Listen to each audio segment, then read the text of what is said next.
dans nos débats. Mais en tout cas, c'était cette première cartographie et cette relativité, relativité, les uns par rapport aux autres, qui nous intéressait. À cela, il nous semblait intéressant qu'on rajoute une autre couche, une autre tactique d'entrée dans ces lieux et dans leur diversité.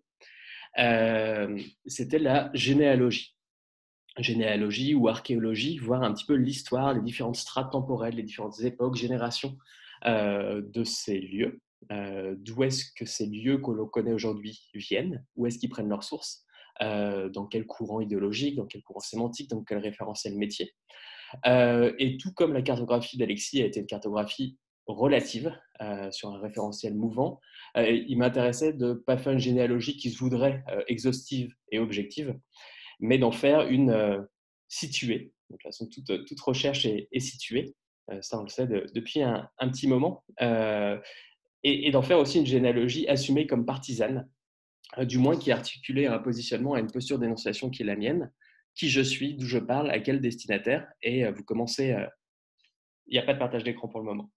Et vous commencez à connaître ma posture d'énonciation, c'est un référentiel métier, plutôt observateur, disciplinaire, plutôt culturel, écosystémique. Vous commencez à voir les lieux dont je me sens proche, lesquels sont des alliés, lesquels sont des cousins et lesquels je regarde un petit peu avec de la méfiance. Et puis également une posture d'énonciation stratégique. Il me semble important de me positionner là parce que j'ai des intérêts stratégiques dans mon rapport aux politiques, dans mon rapport à mes pairs, dans mon rapport à des lignes de financement aussi. Et tout ça vient en jeu dans ma posture d'énonciation. Et du coup, donc ça va être forcément partisan. Et j'ai vraiment envie de l'appuyer comme ça. Donc, ce n'est pas une tentative de définition des espaces communs, c'est une généalogie relative, partisane, plutôt des tiers-lieux et des tiers-lieux culturels. Et on verra que mon point d'entrée, si vous prenez un autre point d'entrée, c'est complètement une autre histoire qu'on déroule, mais je voulais vous faire entendre une histoire possible parmi d'autres. Julie, du coup, ouais, si je veux bien, si tu peux partager le PDF à la slide 19, s'il te plaît.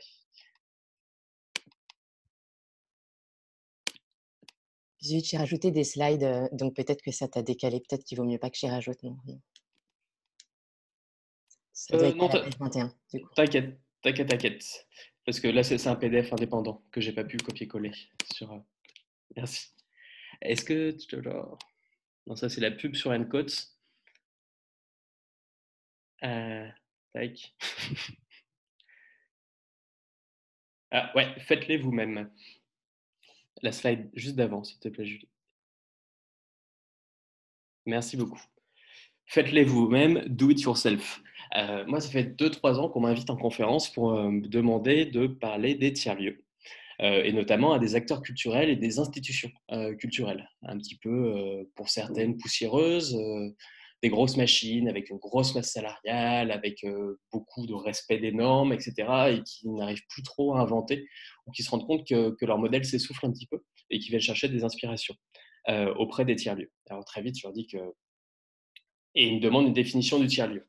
Euh, donc très vite, je botte en touche en disant qu'on peut difficilement définir, et justement définir, ça serait figer un petit peu ce que peut être un tiers-lieu, alors qu'un tiers-lieu, ça se définit, vous avez entendu Antoine Buret, vous allez entendre demain Yoann Duriot par le do it yourself, faites-les vous-même, ces tiers-lieux. Et un tiers-lieu, on fait tiers-lieu, c'est ce que nous disait Antoine Buret à l'Hôtel Pasteur. C'est très sartrien, on n'est pas tiers-lieu, on fait tiers-lieu. À un moment donné, c'est une situation qui fait tiers-lieu.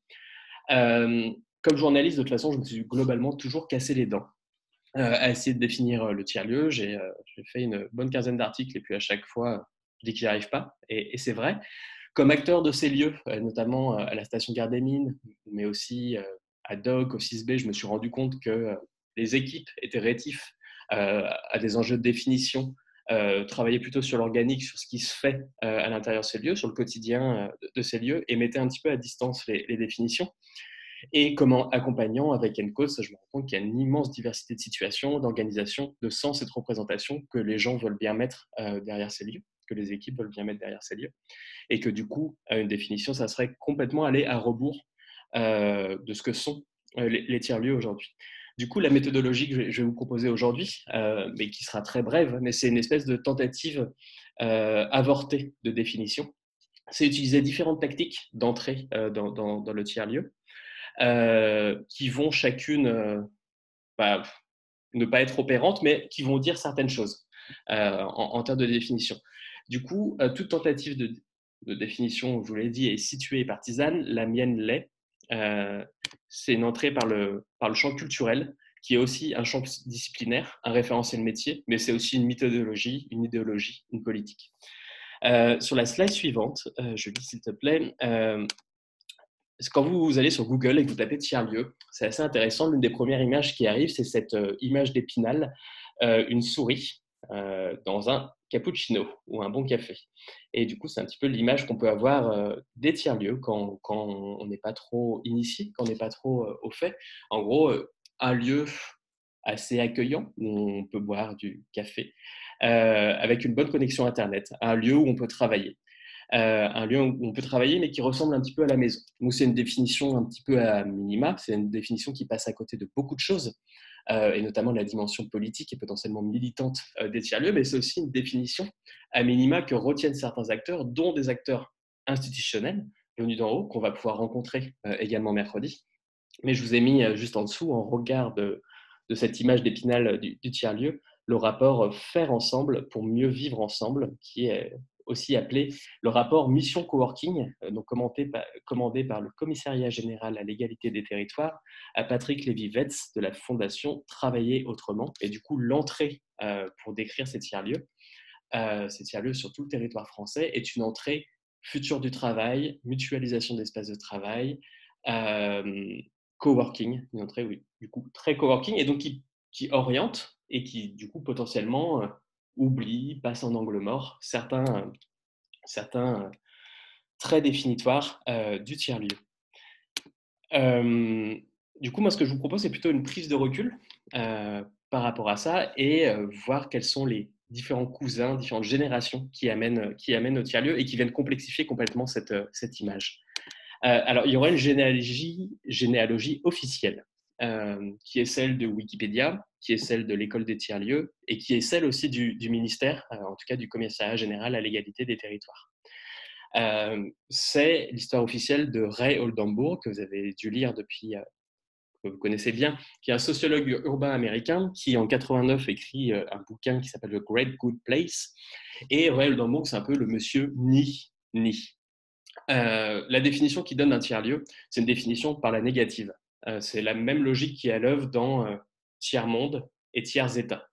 L'objet, tiers-lieu, va se définir par rapport à un système qui est en place. Donc, dans le tiers-monde, c'est des blocs géopolitiques. Dans le tiers-état, c'est entre le clergé et la noblesse. Et dans lequel il vient s'inscrire en creux, comme une troisième voie, une alternative. Donc, le tiers se définit en miroir d'un référentiel. C'est un troisième lieu. Et là, ce tiers, c'est le tiers entre l'univers domestique, celui de la maison, et l'univers du travail, entre le café et la connexion 4G.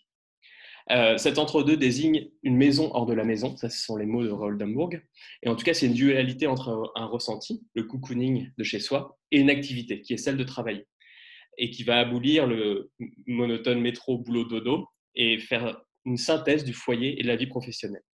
Ce qui est assez intéressant, et Ray Oldenburg le dit très vite, c'est que ces lieux sont des lieux qui inventent de nouvelles hiérarchies sociales. On est en dehors de la hiérarchie domestique, potentiellement patriarcale, de l'univers domestique, et on est en dehors des hiérarchies professionnelles. Donc c'est un lieu politique parce qu'il réinvente de nouvelles sociabilités, de nouvelles hiérarchies sociales. Ça, c'est la définition qu'on retient aujourd'hui beaucoup, qui est un petit peu un lieu commun mobilisé dans les discours. Ce qui est assez intéressant, c'est de voir que cette construction sociologique de Ray Oldenburg, en fait, elle prend racine dans un contexte socio-urbain assez particulier. On est dans l'après-guerre aux États-Unis. Il y a beaucoup de géistes, de soldats américains qui reviennent avec de bonnes pensions et qui sont encouragés par l'État pour aller vivre en banlieue. Donc, c'est la suburb à l'américaine, avec des cercles concentriques de plus en plus loin du downtown de la ville. Et où là, en fait, la seule échelle, c'est celle de la voiture. On prend la voiture pour aller du domicile à l'école, au travail ou au magasin. Et vous avez cette image, encore une fois, d'Épinal, de la banlieue pavillonnaire américaine que vous avez dû voir dans 1000 séries. Là, j'ai des films de Terrence Malick en tête, mais j'ai l'impression d'avoir vu cette image 1000 fois au cinéma. Donc, cette définition-là et cette définition qu'on saisit en France, elle est ancrée. Elle est ancrée dans un référentiel socio-urbain. C'est la banlieue américaine des années 50-60, où la seule échelle est l'automobile, où il manque des lieux de sociabilité. Il y a, selon Ray Oldenburg, il y a 3 archétypes du tiers-lieu, selon la définition qu'il donne, et on verra que c'est très différent de ce qu'on connaît aujourd'hui. Le premier, c'est le mall, le grand supermarché, le shopping mall, qu'a inventé l'architecte autrichien Victor Gruen. C'est la petite photo que vous avez en bas avec le monsieur qui fume un cigare, un architecte autrichien de l'école d'archi de Chicago, école urbaine et archi, c'est un courant, qui imagine l'espace commercial, donc le shopping mall, comme un forum. Donc tout est organisé autour d'une place centrale qui vont permettre d'aménager des espaces de rencontre, des espaces de sociabilité, et qui structure en fait la sociabilité de la banlieue américaine autour, dans un lieu qui est en dehors du domicile et en dehors du travail, et qui repose beaucoup sur le commerce, le sens faire du commerce, le commerce à la base de la fabrique de la cité. Donc c'est vraiment organiser le shopping mall comme un forum, comme un lieu de rencontre. Et pareil, encore une fois, si vous vous référez au cinéma, le nombre de dates, de petits rendez-vous, shopping mall, de dates, de petits rendez-vous d'adolescents qui se font dans des shopping malls. Et Ray Oldenburg. Mais ça, je pourrais vous envoyer tout ça. Du coup, pour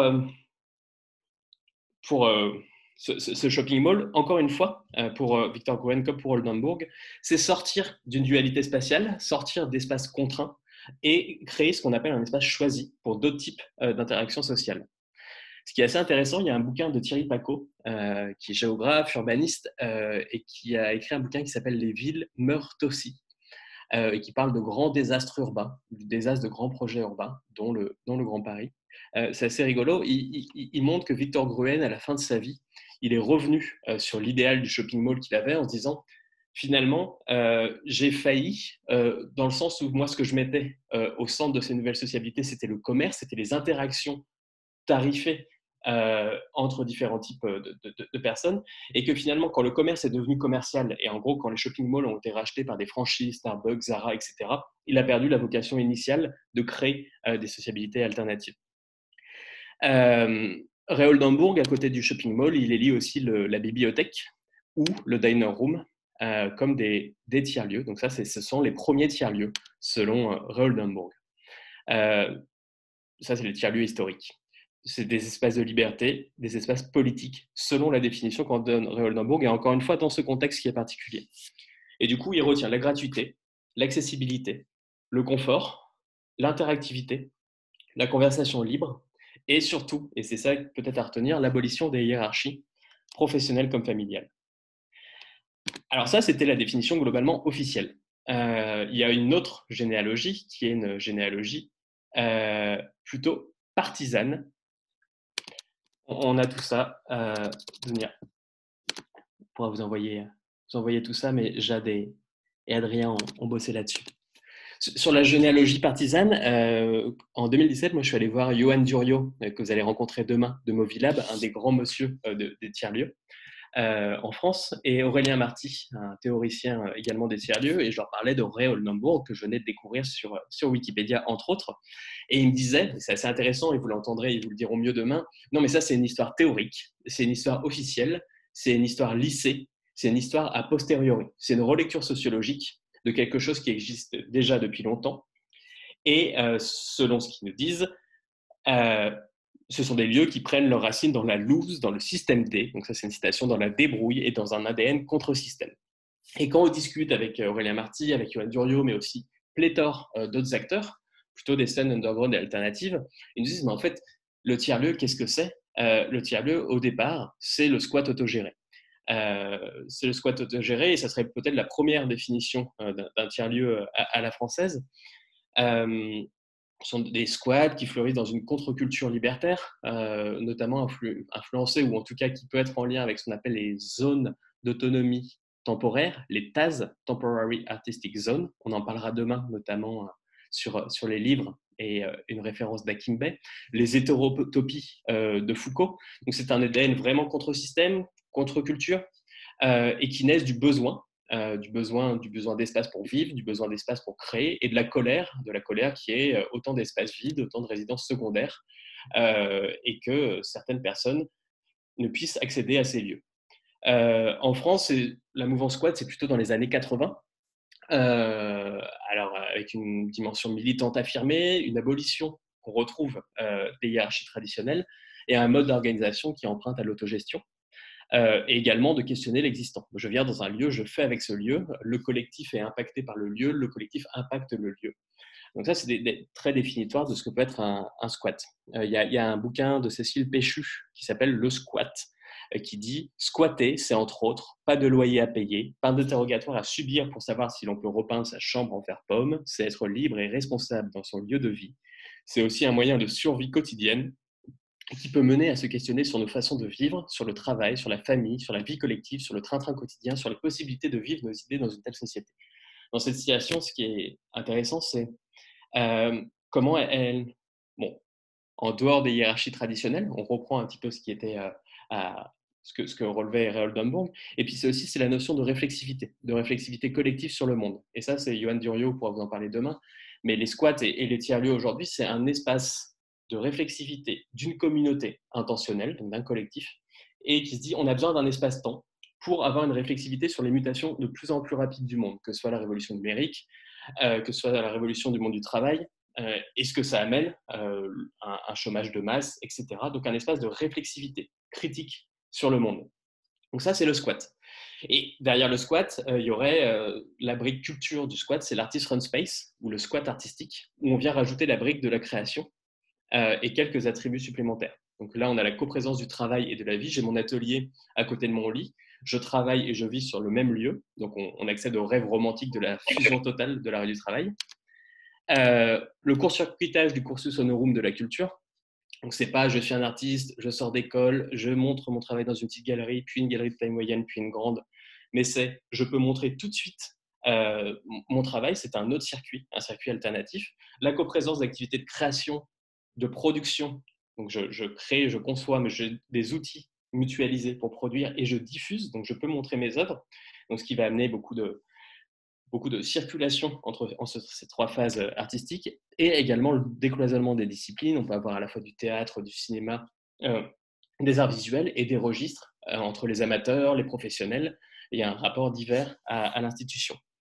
Ce qui est intéressant, c'est que 20 ans plus tard, en 2001, il y a un rapport du ministère de la Culture qui est commandé à Fabrice Lextrait, que vous rencontrerez demain, et qui écrit ce rapport qui s'appelle les nouveaux territoires de l'art. Donc, ces lieux qui ne sont ni des galeries, ni des centres d'art, ni des musées, mais qui sont les nouveaux territoires de l'art.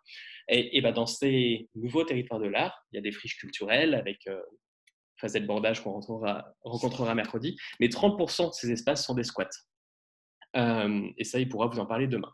Donc, en gros, squat artistique, puis viennent trois autres courants, mouvances. Alors, il y aurait le tiers-lieu libre et open source. Ça, c'est complètement amené par la révolution numérique et notamment l'utopie de l'ère digitale et l'idéologie du logiciel libre. Comment, à partir d'un code source qui est commun, chaque personne d'une communauté peut le prendre dans le pot commun, l'améliorer, le faire changer de direction, mais ensuite le ramener au pot commun pour qu'en gros, ça augmente la connaissance collective. Donc, c'est des personnes qui travaillent gratuitement, même s'il y a des économies qui s'inventent, mais qui travaillent gratuitement à améliorer un logiciel pour la communauté, et donc ils vont avoir des externalités positives à moyen terme. Donc, c'est une autre manière de voir la chose, c'est les communs, c'est les communs de la connaissance. On pourra en parler un petit peu plus jeudi, mais c'est des hackers, des makers, des activistes, des bidouilleurs qui sont donc dans le logiciel libre, dans le peer-to-peer, et qui vont en fait atterrir sur des lieux, des tiers-lieux libres et open source, vraiment avec cette entrée numérique, pour mutualiser, pour créer de la réciprocité, pour mettre en circulation les connaissances, pour se former les uns les autres. Donc, Johan Durieux vous en parlera demain. Il y a un super bouquin dont je vous parlerai demain aussi, L'âge du fer de Michel Lallemand, qui décrit vraiment cette mouvance-là. Donc, le tiers-lieu libre open source, il y a les collectifs d'architectes également, avec ETC potentiellement. Il y a déjà un petit moment. Il y en a d'autres. Je sais que Dounia, c'est un petit peu ta spécialité. Sophia aussi, vous pourrez nous en parler. Et d'ailleurs, si vous avez des références bibliographiques à nous partager demain, on est preneurs. Mais c'est d'autres manières de faire la ville. qui vont inclure davantage les habitants, les usagers. Il y a Carton Plein également, puis il y a la génération Il y a plus qu'à, Hyperville.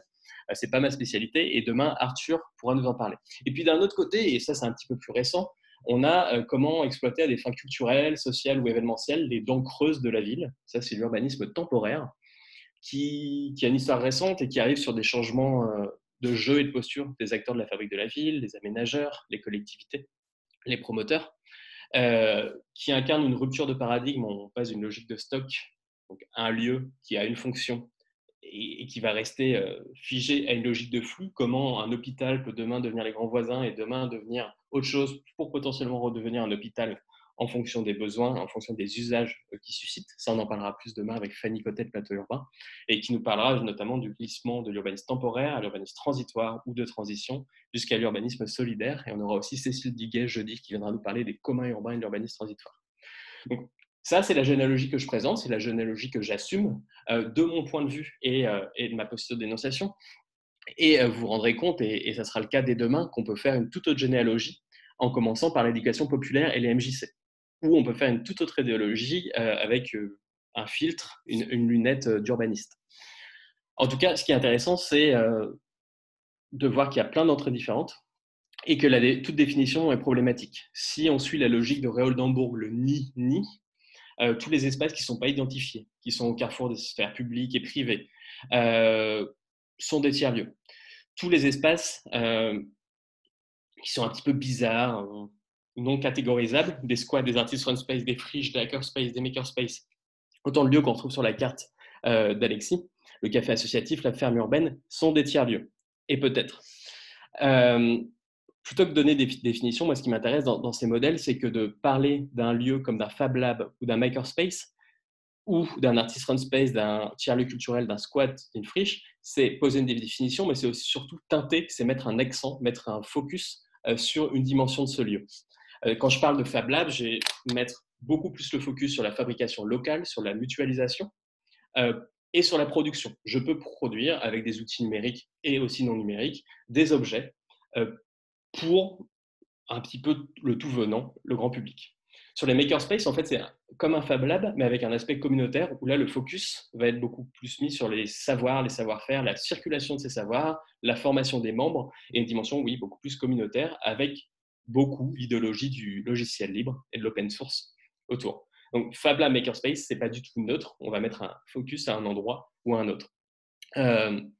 Si on parle de friche, une friche peut être un squat peut être une friche, mais si j'appelle une friche un squat, je vais mettre le focus sur le fait que c'est une occupation sans droit ni titre, que c'est illégal, et que du coup c'est militant assumé en quelque sorte. Donc c'est un choix d'appeler ça un squat, alors que parler d'une friche, c'est soit mettre le côté sur la parenthèse urbaine, un lieu déprise de sa fonction initiale qui va petit à petit être investi d'autres fonctions et potentiellement culturelles. Et c'est aussi parce que c'est devenu un mot usité et qui commence à courir dans les politiques publiques depuis un petit moment. Parler de friche culturelle, c'est s'intégrer dans ces nouveaux territoires de l'art de 2000, dans des lignes de financement, etc.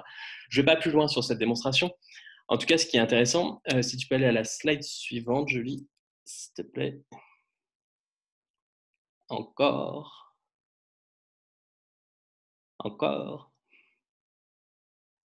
Merci. Au-delà du coup des enjeux stratégiques, moi, ce qui m'intéresse aussi, c'est qu'il y a une espèce d'imaginaire, un imaginaire de ces mots, de ces lieux, et une iconologie, une iconographie. Donc j'ai fait cet exercice. Donc j'ai dit que tous ces lieux, hackerspace, makerspace, friche, squat, peuvent être des tiers-lieux selon les définitions qu'on a drivées un petit peu et d'Oldembourg et la définition beaucoup moins officielle de Johan Duriot et Aurélien Marty. Et en même temps, ça n'appelle pas du tout les mêmes imaginaires. Donc j'ai fait l'exercice, j'ai tapé Artist Run Space, j'ai tapé Squat, j'ai tapé Friche et j'ai tapé Fab Lab dans Google et j'ai pris la première image et vous voyez la multiplicité sur ces slides de représentants d'imaginaire que ça suscite. Et enfin, vous pouvez les deviner sans mal. Le squat, première image, c'est sombre, il y a des graffitis, ça sent un peu le crabe, l'urgence, les punks à chiens. En tout cas, c'est un imaginaire que ça lève. La friche, tout de suite, c'est les grands volumes, la majesté de l'industrie d'antan, souvent très vide, etc. Et les vélos, rien, complètement. Là, on a l'esthétique Y-Cube sur l'Artist Run Space. Et le Fab Lab, c'est aussi tout un système de référence avec du contreplaqué, du bois, des outils de fabrication numérique. Enfin, ça joue aussi avec beaucoup d'imaginaire. Et en même temps, à la salle suivante, et tout ça va varier un petit peu en fonction du locutaire, en fonction du destinataire. En même temps, ce qui est assez intéressant, là j'ai pris un lieu que Nicolas connaît bien parce il y a travaillé, qui s'appelle DOC, qui est DOC, rue de Docteur Potin, dans le 19e arrondissement, qui est un ancien lycée professionnel squatté, donc squat par des artistes, donc Artists Run Space, qui mutualisent des moyens de production.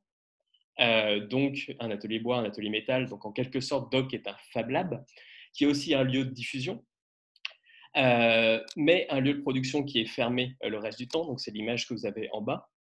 Et l'image que vous avez en haut à gauche, là, on pourrait aussi l'appeler une friche, c'est une parenthèse urbaine dans un milieu urbain très dense avec énormément de tours et d'habitats collectifs. Au milieu, vous avez ce lycée qui est une parenthèse, une aspérité, une rature dans le phrasé de la ville. Et du coup, à l'inverse du travail que j'ai fait de chercher des images iconiques de ces différents modèles, typologies, là, vous voyez que DOC, en fonction du prisme qu'on veut bien prendre, est tout à la fois un Fab Lab, un squat, une friche, un artist run space, un lieu de diffusion, un lieu de production, etc. Tout ça pour finir un petit peu, ce qu'il y aurait à dire, c'est on ne définit pas un tiers-lieu, on le fait. Toute approche définitoire est nécessairement située. Et c'est la dynamique qu'on a envie de suivre sur ces 5 jours. Construire la session sur un mode relatif, sur un mode dynamique, avec un référentiel qui va évoluer à mesure en fonction des différentes itérations et impulsions qu'on va lui donner, avec cette volonté de faire émerger des galaxies, des polarités, des écosystèmes, des curseurs, et de voir les choses beaucoup moins en noir et en blanc, et amener un petit peu de complexité dans la chose. Là, alors du coup, j'ai partagé moi mon écran parce que sinon ça va demander un gros trick, ça Julie, de passer de l'un à l'autre. Mais ce que j'avais envie de retenir comme définition, est-ce que ouais, trop bien, merci. C'est cette citation d'Antoine Buret dans son livre issu de sa thèse qui s'appelle Tiers-lieu et plus si affinité. Tac, je ne sais pas si vous l'avez ici. Ah, se qualifier de tiers-lieu, c'est en quelque sorte affirmer sa volonté de générer des liens communautaires entre usagers. Certains y voient, et là on ouvre à la grande relativité des typologies de lieux possibles, certains y voient de simples cafés Internet dont la vocation première n'est pas d'accueillir des travailleurs, cela n'étant qu'un élargissement de leur vocation initiale. D'autres parlent de tiers-lieux pour qualifier de nouveaux types de dispositifs où se réunissent essentiellement des travailleurs nomades qui n'ont besoin de rien d'autre que d'un poste de travail et d'une connexion Internet. Ça, c'est un petit peu l'image qu'on avait au départ, Cappuccino plus 4G. D'autres encore présentent le tiers-lieu comme un point de référence où peuvent se rencontrer et travailler des professionnels amateurs, un lieu d'échange et de croisement, un lieu passerelle, une nouvelle agora, ça c'est Victor Gourienne en quelque sorte, une fabrique d'innovation, ça c'est plutôt les labs d'entreprise, les labs d'innovation, un centre de ressources pour ses usagers les mettant dans un rôle actif de co-création, ou bien l'incarnation physique et ancrée territorialement de démarches initiées par des créateurs dans le monde virtuel. Une surabondance d'interprétations où le concept de tiers-lieu accueille tous les fantasmes, les désirs et les besoins collectifs d'une génération d'individus travailleurs en recherche de référentiels. Et bien, du coup, c'est ce mot qui sera un petit peu notre mot, notamment sur les 3 premiers jours, à la quête de référentiels historiques, politiques et sémantiques. Voici un petit peu pour cette longue introduction qui me laisse essouffler. J'espère que ça va de votre côté également. Je ne sais pas forcément poser des questions parce que ça, on pourra y revenir à mesure. Mais du coup, avec les 2 inspirations que vous avez eues, celle d'Alexis Durand-Janson, que vous avez lu hier, qui a été scribée par Mylene, la petite vidéo, puis les différentes cartes qu'il a pu créer. Le côté, si Adrien, tu peux arrêter d'enregistrer, s'il te plaît.